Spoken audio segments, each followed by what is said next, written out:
Muy buenos días, mis queridos alumnitos del tercer año de educación secundaria. Los saluda mi Sarita y como todos los viernes, hoy nos corresponde tocar tres áreas. Primero vamos a empezar con el área de ciudadanía y cívica, continuamos con geografía y terminamos con el área de economía. Muy bien, vamos a empezar entonces con el área de ciudadanía y cívica. Ustedes entran ya al tema número 3 correspondiente al tercer bimestre. Esta sería nuestra quinta clase durante el tercer bimestre y el título es Los derechos humanos, tres generaciones. Muy bien, vamos entonces a recordar, chicos, que la Declaración Universal de los Derechos Humanos es un documento declarativo adoptado por la Asamblea General de las Naciones Unidas en su resolución 217, el cual, un 10 de diciembre de 1948, en París. En esta se recogen en sus 30 artículos los derechos humanos. Muy bien, estos derechos humanos son considerados básicos a partir de la Carta de San Francisco en el año de 1945.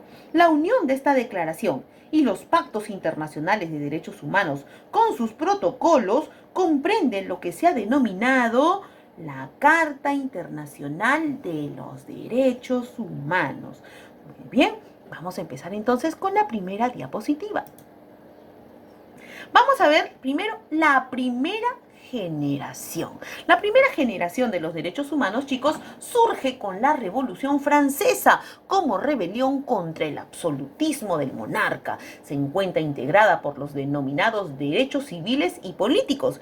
Imponen al Estado respetar siempre los derechos fundamentales del ser humano. Estos derechos fundamentales son a la vida, a la libertad, a la igualdad, entre otros. Vamos ahora a la segunda generación de los derechos humanos. La constituyen los derechos del tipo colectivo, los derechos sociales, económicos y culturales. Estos surgen como resultado de la Revolución Industrial en México. La Constitución de 1917 incluye los derechos sociales por primera vez en el mundo. Constituyen una obligación de hacer del Estado y con satisfacción progresiva de acuerdo a las posibilidades económicas del mismo. Tenemos ahora la tercera generación de derechos humanos. Estos se forman por los llamados derechos de los pueblos o de solidaridad. Surgen en nuestro tiempo como respuesta a la necesidad de cooperación entre las naciones, así como los distintos grupos que la integran. Muy bien, pasamos primero ahora a los derechos de la primera generación. Derechos que comprenden libertades fundamentales, los derechos civiles y los derechos políticos. Estos son los más antiguos en su desarrollo normativo. Son los derechos que corresponden al individuo frente al Estado o frente a cualquier autoridad. ¿Cuáles son sus características? Imponen al Estado el deber de respetarlos siempre. Solo pueden ser limitados en los casos y bajo condiciones previstas en su Constitución. Estos implican el respeto y el no impedimento. Su titular es en los derechos civiles, todo ser humano en general, y en los derechos políticos, todo ciudadano. Su reclamo corresponde al propio individuo. Muy bien, ejemplo. Derechos, libertad de tránsito. Su clasificación es una libertad fundamental. Ustedes pueden circular libremente por todo el país. Muy bien, segundo ejemplo, libertad de reunión y asociación. Libertad fundamental.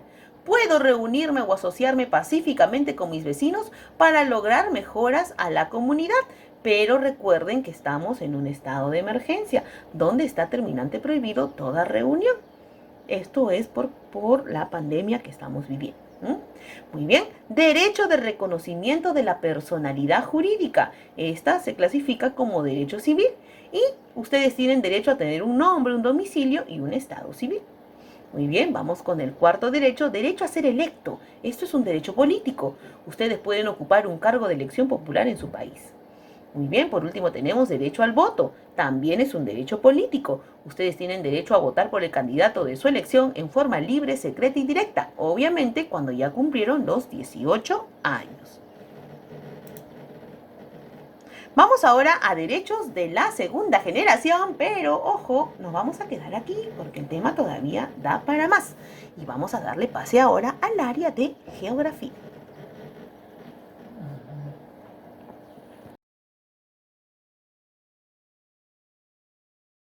Muy bien, mis queridos alumnitos del tercer año de educación secundaria, continuamos entonces con el área de geografía. Aquí también van a entrar ya al tema número 3 y nos corresponde la quinta clase de geografía del tercer bimestre. Muy bien, el título que les corresponde es Fuerzas del interior de la Tierra. Muy bien, vamos a ver entonces la primera diapositiva, donde nos dice que la Tierra es un sistema dinámico. La Tierra, como sistema dinámico, es cambiante, resultado de la interacción entre las fuerzas geológicas externas e internas. La energía interna de la Tierra. La energía interna de la Tierra es la responsable de los procesos asociados a la dinámica interna de nuestro planeta. Según las teorías actuales, la energía interna de la Tierra se debe a la fuente primordial proveniente del calor y las fuentes secundarias. Muy bien, la estructura interna de la Tierra se puede analizar a partir de dos criterios: la composición y el comportamiento. ¿Cuáles son las manifestaciones de la dinámica interna? La energía dinámica interna de la Tierra genera tensiones y movimientos en los materiales de la superficie terrestre que tienen consecuencias visibles en su exterior. Los procesos formadores del relieve son la tectónica de placas, las deformaciones y fracturas de las rocas, el vulcanismo y la sismicidad. Muy bien, acá podemos ver en imágenes, la primera imagen del lado izquierdo, esta de aquí, las deformaciones y fracturas de las rocas. Luego tenemos aquí el vulcanismo y la sismicidad. Acá se ha producido un sismo de gran valor y miren cómo ha destruido esta carretera. La tectónica de placas. En 1912, el físico alemán Alfred Wegener dio una explicación a un hecho observado de hace hacía tiempo por la comunidad científica. Evolución y contacto entre placas. Los movimientos del magma fuerzan a las placas a estar en continuo movimiento. El modo en que las placas litosféricas interactúan depende de su movimiento relativo y de la existencia de litosfera oceánica o continental en sus límites. Deformaciones y fracturas. Los movimientos de las placas tectónicas generan fuerzas. Una de ellas son las deformaciones. Estas se producen cuando existen esfuerzos de compresión y las rocas afectadas son plásticas, es decir, deformables. En un pliegue podemos distinguir la charnela, que es la línea imaginaria que une los puntos, el plano axial, que es el plano imaginario que divide el pliegue en dos. El eje del pliegue es la línea en el que el plano axial coincide con la superficie del terreno. Y los flancos, son los laterales del pliegue. Muy bien.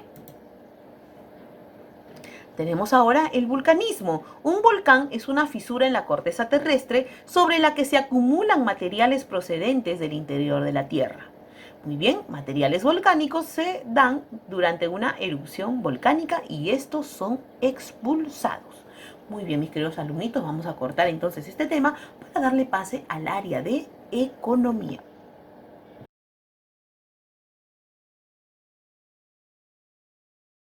Muy bien, mis queridos alumnitos del tercer año de educación secundaria, vamos a culminar entonces con el tema de economía. Ustedes entran ya al tema número 4 correspondiente al tercer bimestre y el título es el Banco Central de Reserva del Perú y sus siglas BCRP.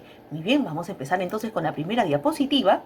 Y sabemos entonces, vamos a saber que el Banco Central de Reserva del Perú, o BCRP, es una institución autónoma fundada en el año de 1922 mediante la ley número 4500. En el marco de la Constitución Política del Perú, este organismo se encarga de preservar la estabilidad monetaria dentro de nuestro país y desde el año 2002 se rige mediante un esquema de metas explícitas de inflación, encontrándose en el rango de tolerancia entre 1 y 3%.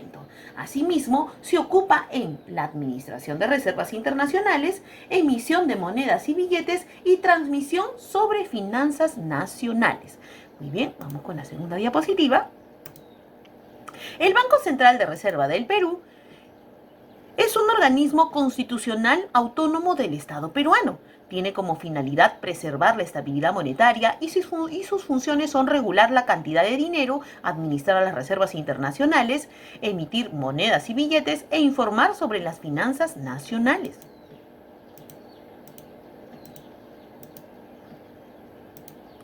Sus sucursales. El Banco Central de Reserva del Perú, chicos, cuenta con 7 sedes regionales, las cuales se ubican en las ciudades de Puno, Piura, Arequipa, Cusco, Iquitos, Trujillo y Huancayo. Muy bien, vamos entonces a pasar a la siguiente.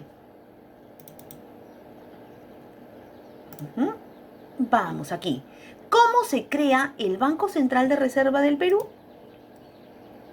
Muy bien. Origen del BCRP. El Banco de Reserva inicia la emisión de billetes bancarios en el año 1922, el mismo año de su creación. La unidad monetaria era la libra peruana de oro. El importante rol estabilizador del Banco Central de Reserva del Perú permitió enfrentar los choques más importantes de la década de los años 20, como el fenómeno del Niño de 1925 a 1926 y el crash de 1929. El 9 de marzo de 1922 se promulga la ley número 4500 que se crea el Banco de Reserva del Perú. La institución inicia sus actividades un 4 de abril de dicho año, siendo su primer presidente Eulogio Romero.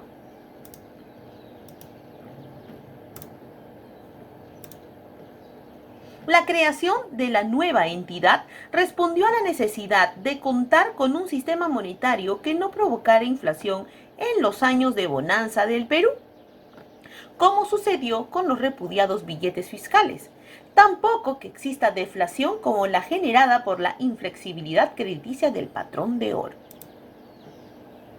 El Banco Central de Reserva fue clave en esa época para el ordenamiento monetario del país, al centralizar la emisión de billetes y monedas y las reservas que la respaldaban, ajustar la oferta monetaria de acuerdo al dinamismo económico del país, así como también intervenir en el mercado cambiario para así estabilizarlo.